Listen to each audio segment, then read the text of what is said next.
Hey everybody, Tim here with today's episode of Discovery, Season 1, Episode 3, Context is for Kings. So this is the actual pilot for the series. This is the one, like the first two episodes are more like the prelude, this is what you need to know. This is the actual episode. This is the introduction to Discovery. So 6 months after the battle at the Binary Stars, 8,186 dead. Damn. So much has happened. So it's kind of interesting. We see Michael. She's in prison. She's in prison for life. She's a mutineer. It makes sense. So they get picked up. Whatever. Something happens to the shuttle. Who cares? And they end up getting picked up by Discovery. Now, my nerdiness, I instantly picked up that the ship number is 1031 compared to, the Enterprise, which is the 1701. So I was like, okay, so there's a lot more ships made after Discovery. So Discovery actually seems like it's a little bit old. When she goes on board, we see some of the crew again. We see Kayla, I think was her name, and she clearly had, some damage where she now has, cybernetic parts on her. We see First Officer Saru, not Lieutenant Saru. So he's been promoted up. And then we meet the captain, Captain Lorca, played by the amazing Jeremy Isaacs. Great actor, always plays a villain. It's kind of weird. Going all the way back to Event Horizon, he's a great character. Going into The Patriot, great actor. And then even in Harry Potter, where he plays Draco's dad, Lucius Malfoy, he plays the guys that you love to hate. I'm not even sure if he's played a good guy. He probably has, but I can't think of one off the top of my head. So to meet him is interesting. And then right off the bat, the first thing he says is I have sensitivity to light. I like it dark, and it keeps me mysterious. I was like, okay, that's weird. Why are you telling us this? Hindsight being 2020, I get it. It was foreshadow that I did not pick up on because it's never been done before. So we'll talk about that later. A little irritated already. The one thing I liked was that he had a Tribble on his desk, just because Tribbles are adorable. I used to have a Tribble. I don't know where it went, so hopefully it's not out there multiplying somewhere. We meet Tilly, who right off the bat says oh, I kind of have special needs. That's why I don't have a roommate, because nobody can put up with me. And I'm oh, I feel you there. So, and then she's just kind of interesting. And she's so I'm trying to figure out how to tell you, but you're on my bed. And so she's awesome. She's a really fun type of character. And so I'm kind of interested to see what they do with her. She's super fun. Just the whole line where Michael introduces herself and she's I've never met a woman named Michael except for Michael Burnham, the mutineer.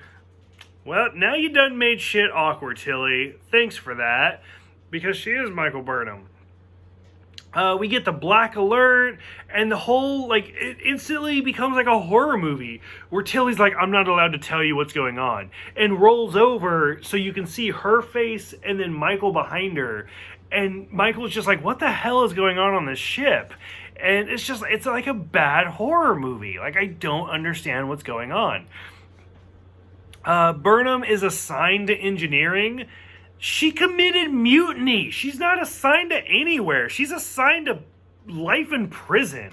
So already, I'm struggling with this show, just because there's no way somebody that committed mutiny would be assigned something. Everybody blames her for the start of the war. I actually don't. I don't think she started it or anything. Wrong place, wrong time, stuff like that. But she did commit mutiny. So, I'm over that. We meet Stamets, played by Anthony Rapp. I'm not an Anthony Rapp fan. I'm sorry. He was great in Adventures in Babysitting and in Rent and everything. And at one point, I live in Portland, and he happened to be in Portland. And he was just, kind of the rudest person ever. I don't know. He wasn't not a nice person. And it kind of ruined me, for appreciating him as an actor. Ever since that encounter in Portland, I was just okay, whatever.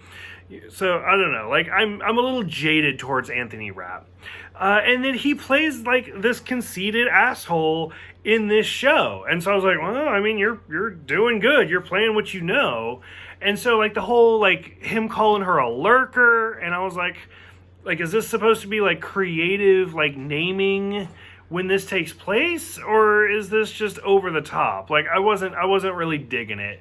The breath scan was weird. Like it's not a retinal scan, it's not a facial scan, it's not a handprint. You breathe on it, and that's what opens the door. And I was like, that's odd. Like whatever.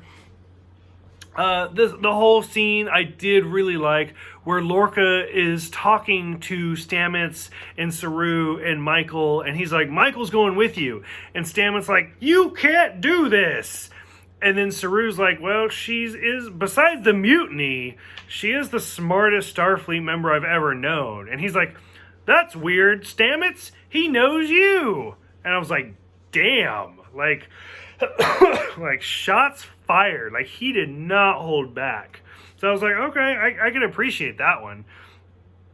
Stamets just being a dick on the whole shuttle, like as they're going to go see the Glenn, which is the sister to Discovery, and just being like, physics and biology is the same, and you don't know what the fuck you're talking about. And I was just like, why are you being an unnecessary dick? Like he's such an unlikable character. I didn't like him to begin with, so like his character alone is ruining the show for me. I'd love the Klingon shushing, where they're like, who are you? And he's like, shush. Did he just shush me? I was like, okay, that's like, stuff like that. The little things are actually really funny. I really enjoyed that. And of course he gets fucking eaten. Michael quoting Alice in Wonderland. Alice in Wonderland is nothing new for Star Trek. We've heard it a dozen times, all the way back to the original series, where they go on like the Paradise Planet, and the Dr. McCoy actually sees like Alice and the White Rabbit. So I was like, okay, that's cool. Saru's line of, you were a good officer until you weren't. Yeah, no shit. That's kind of like, I love the people that are like, what doesn't kill you makes you stronger until it kills you. I mean, you're not wrong. You got a point. So I was like, oh, okay. So Michael was a good officer until she wasn't a good officer anymore. Like, you're no wonder you're the first officer. You got it. So that whole thing, just overall, just like I was already kind of done with this. I love the, wow, is that a book? Okay, as somebody who has an entire library in his house, like when Tilly was just like, wow, I was like, okay, so I would definitely side with Michael. Like, I'm sure I would have books.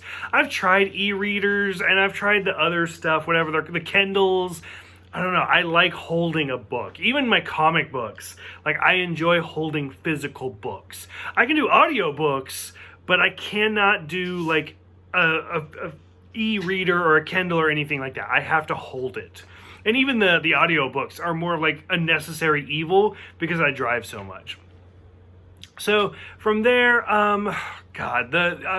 Lorca finally reveals the spore drive and stuff like that. He mentions the title, that context is for kings. I don't know what that's a reference to, or if he's just making shit up at this point. Why is he holding a fucking fortune cookie at this point?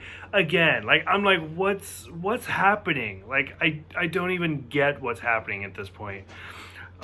Michael talks about her foster mother and how her and Michael were the only humans on planet Vulcan, and she used to read Alice in Wonderland to her and to Michael and her son, and her name was Amanda. And I was like, no, Spock did not have a sister. Stop it. So I was like, okay, I mean, I guess that confirms that fucking Michael grew up with Spock. Like, I don't like it, but whatever. And then the whole ending scene where Lorca has a whole zoo, evidently, and we see, like, the beast creature and a bunch of bones and shit. And I was like, I don't know. I don't know what's going on with this show. It's clearly one of those, like, here's building in suspense, and we'll show you everything at the end of the episode, the end of the season. I don't have the patience for that type of shit. So, I don't know. Like, 3 episodes in, I'm struggling already. But whatever. For those who have seen it, what did you guys think about Lorca? What did you think about Stamets? What do you think about First Officer Saru now? What do you think about Michael being Spock's foster sister? Go ahead, let me know, and I will see you guys next time for The Butcher's Knife Cares Not for the Lamb's Cry.